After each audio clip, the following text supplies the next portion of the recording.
Hello friends, नमस्कार। एक बार फिर से आप लोग का स्वागत है।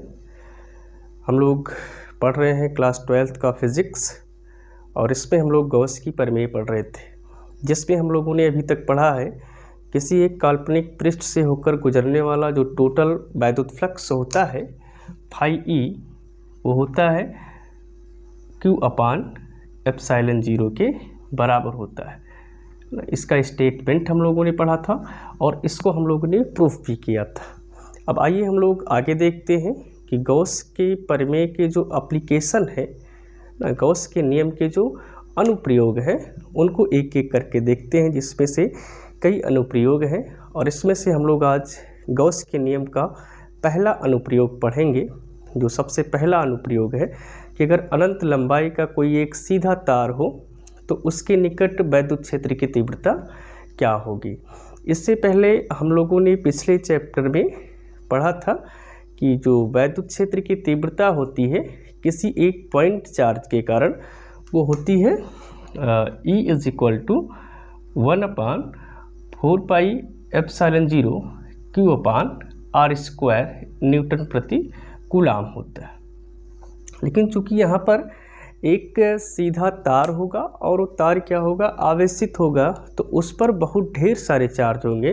तो उसके कारण अगर हमें किसी पॉइंट पर वैद्युत क्षेत्र की तीव्रता निकालनी है तो हम लोग कैसे निकालेंगे, आइए इसी टॉपिक को हम लोग पढ़ते हैं। तो गॉस के नियम के अनुप्रयोग में जो हम लोग का पहला अनुप्रयोग है, यानी एप्लीकेशन ऑफ गॉस थ्योरम का जो पहला एप्लीकेशन है वो हम लोग पढ़ने चल रहे हैं। तो पहला एप्लीकेशन क्या है, अनंत लंबाई के एक समान आवेशित सीधे तार के निकट वैद्युत क्षेत्र की तीव्रता। यानी कोई एक तार है जिसकी लंबाई कितना है, अनंत है, और वो तार कैसा है, एकदम स्ट्रेट है, यानी एकदम सीधा है।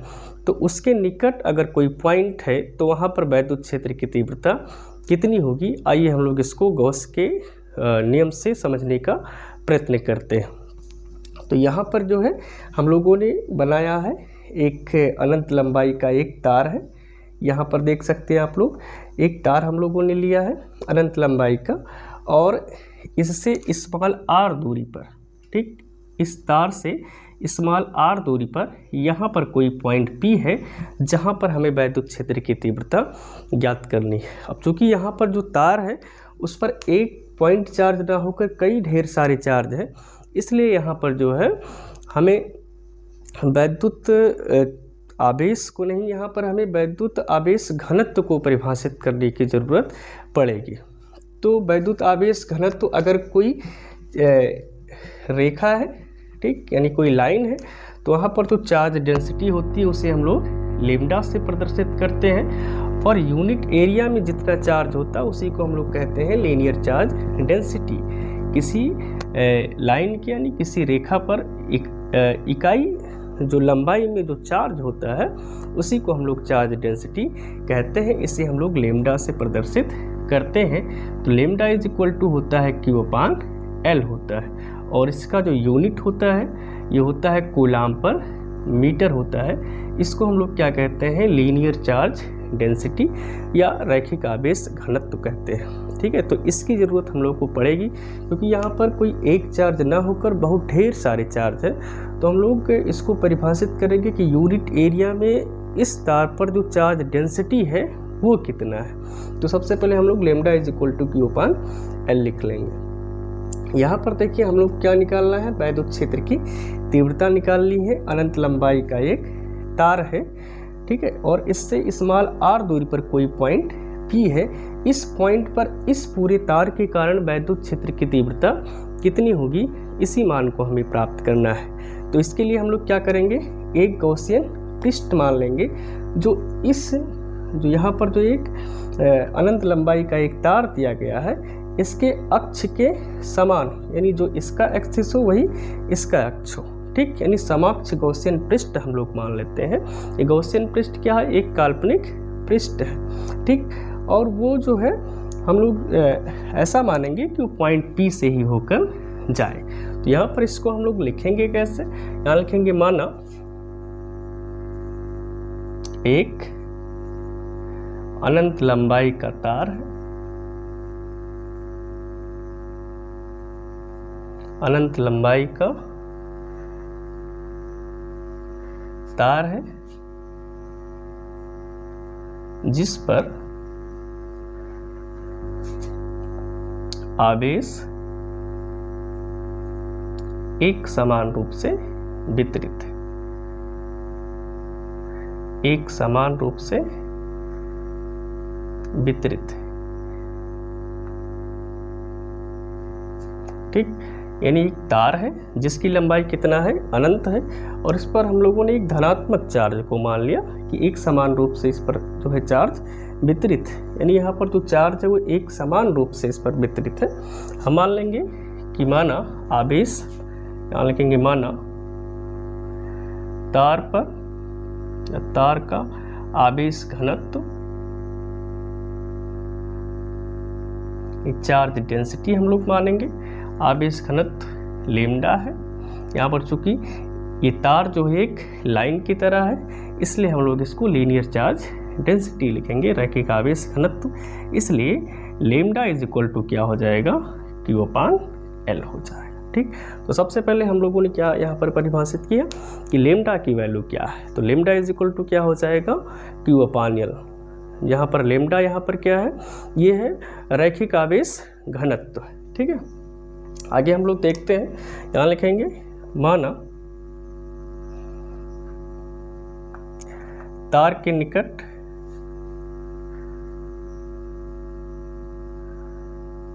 एक बिंदु P है, एक बिंदु P है,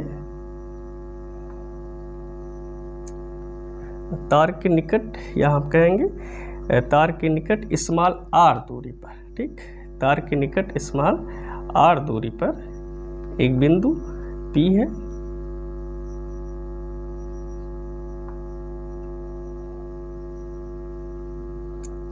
जिस पर वैद्युत क्षेत्र की तीव्रता हमें प्राप्त करनी है, जिस पर वैद्युत क्षेत्र की तीव्रता ज्ञात करनी है।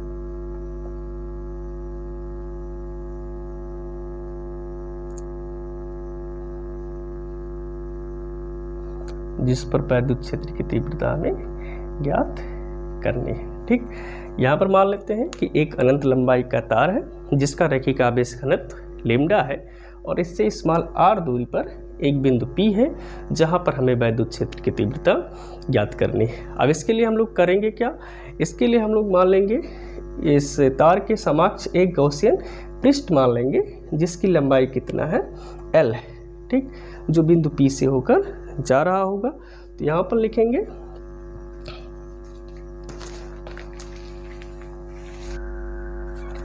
माना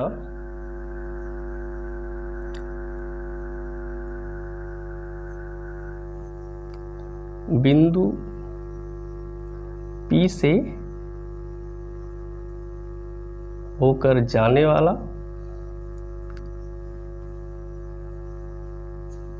वाला एक गॉसियन पृष्ठ है, एक काल्पनिक गॉसियन पृष्ठ मान सकते हैं इसको, काल्पनिक गॉसियन पृष्ठ है,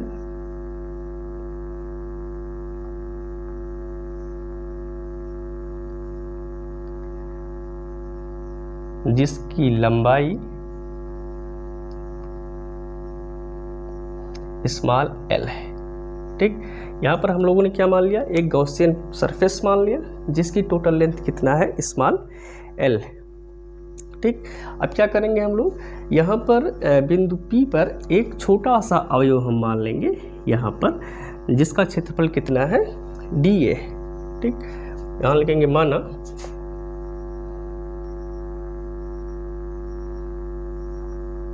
बिंदु P पर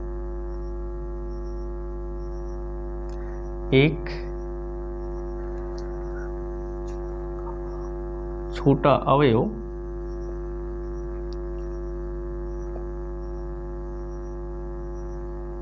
dA है, जहां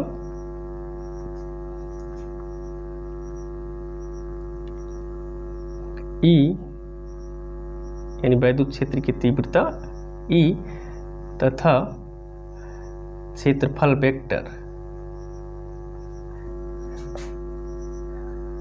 dA दोनों एक ही दिशा में होंगे।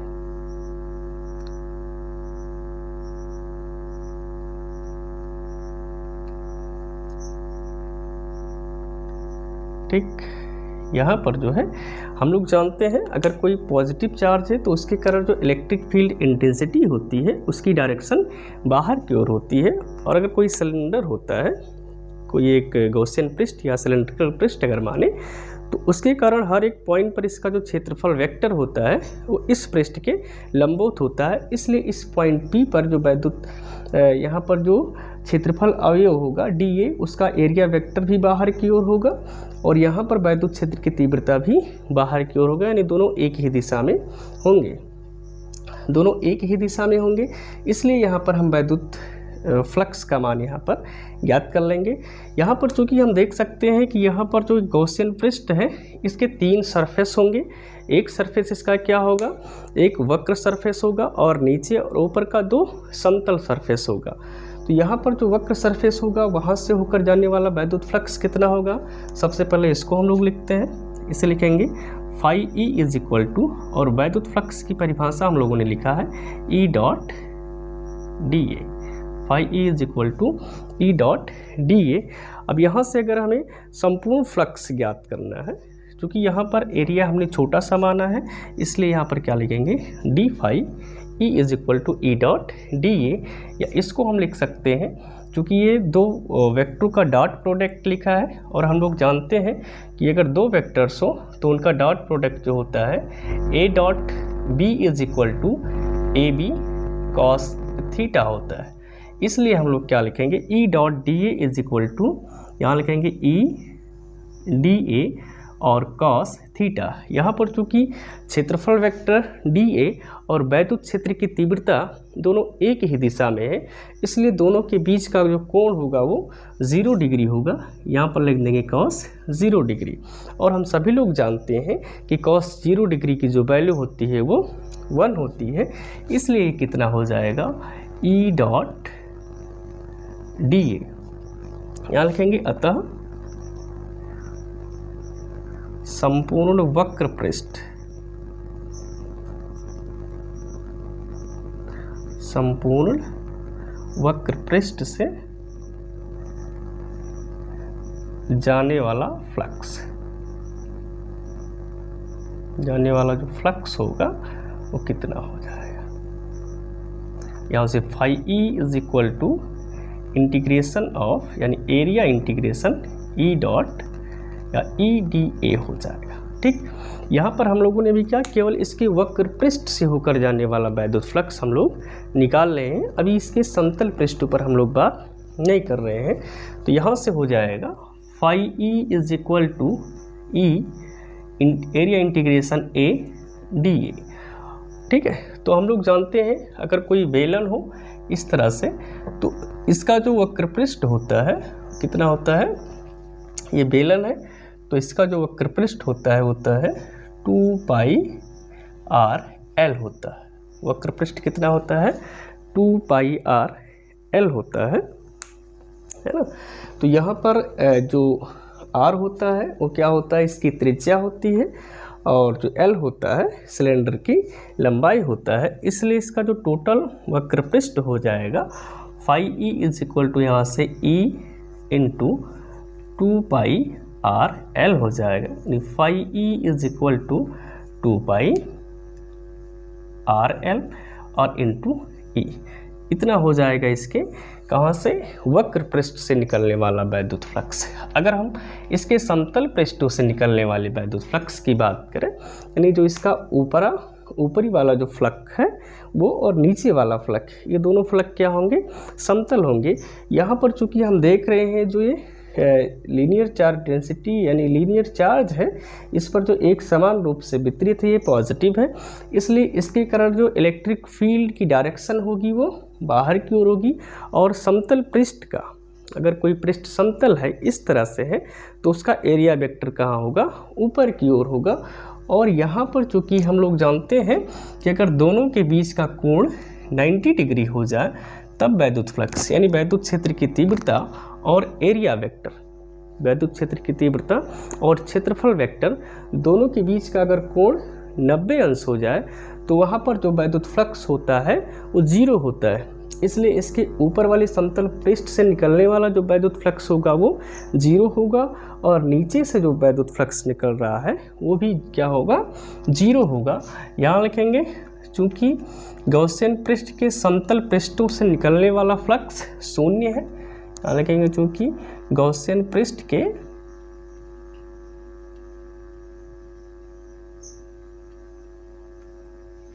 समतल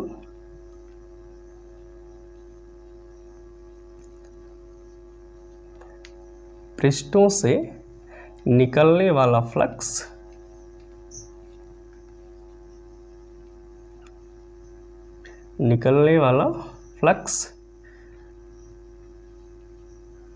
शून्य होगा। अतः गॉसियन पृष्ठ से निकलने वाला संपूर्ण फ्लक्स, इसलिए जो संपूर्ण फ्लक्स होगा, संपूर्ण flux phi E is equal to वो हो जाएगा E इंटू 2πRL हो जाएगा। ठीक, क्या हो जाएगा, E इंटू 2πRL या 2πRL इंटू A हो जाएगा, क्योंकि इसके जो समतल पृष्ठों से निकलने वाले फ्लक्स है वो 0 हो जाएगा। तो यहाँ पर जो टोटल इलेक्ट्रिक फ्लक्स इस गॉसियन पृष्ठ से निकलेगा ये इसके वक्र पृष्ठ से निकलेगा, समतल पृष्ठ से कोई वैद्युत फ्लक्स नहीं निकलेगा, है ना। तो यहाँ से phi E is equal to क्या हो जाएगा, E इंटू 2πRL, ये हो जाएगा गॉसियन पृष्ठ से निकलने वाला संपूर्ण फ्लक्स यानी टोटल इलेक्ट्रिक फ्लक्स की वैल्यू हो जाएगी। लेकिन हम लोग इससे पहले गॉस की प्रमेय पढ़े हैं और गॉस ने बताया था कि इस टोटल किसी भी गॉसियन पृष्ठ से यानी किसी काल्पनिक पृष्ठ से निकलने वाला जो वैद्युत फ्लक्स होगा वो phi E is equal to Q upon epsilon 0 होता है। इसलिए हम लोग लिखेंगे परंतु गॉस की प्रमेय से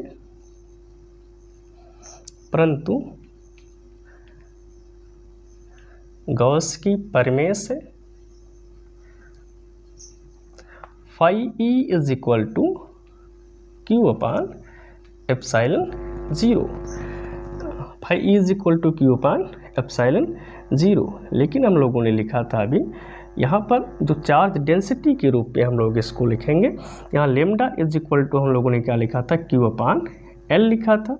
इसलिए यहाँ से क्यू इज इक्वल टू हो जाएगा लेमडा एल, इसलिए phi E is equal to हो जाएगा लेमडा एल अपॉन एप्सिलॉन 0।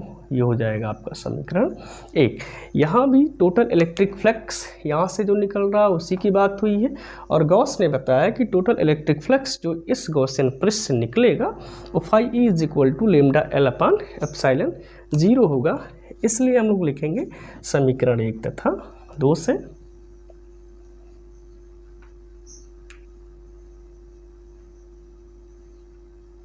समीकरण 1 तथा 2 से।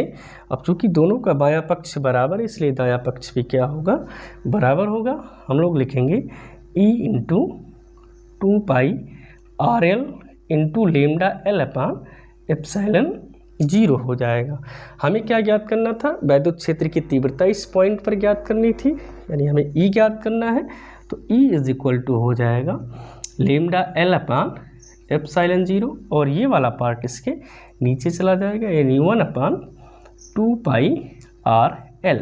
यहाँ से L से L कैंसिल आउट हो जाएगा, और फाइनली इसको हम लोग लिख सकते हैं E इज इक्वल टू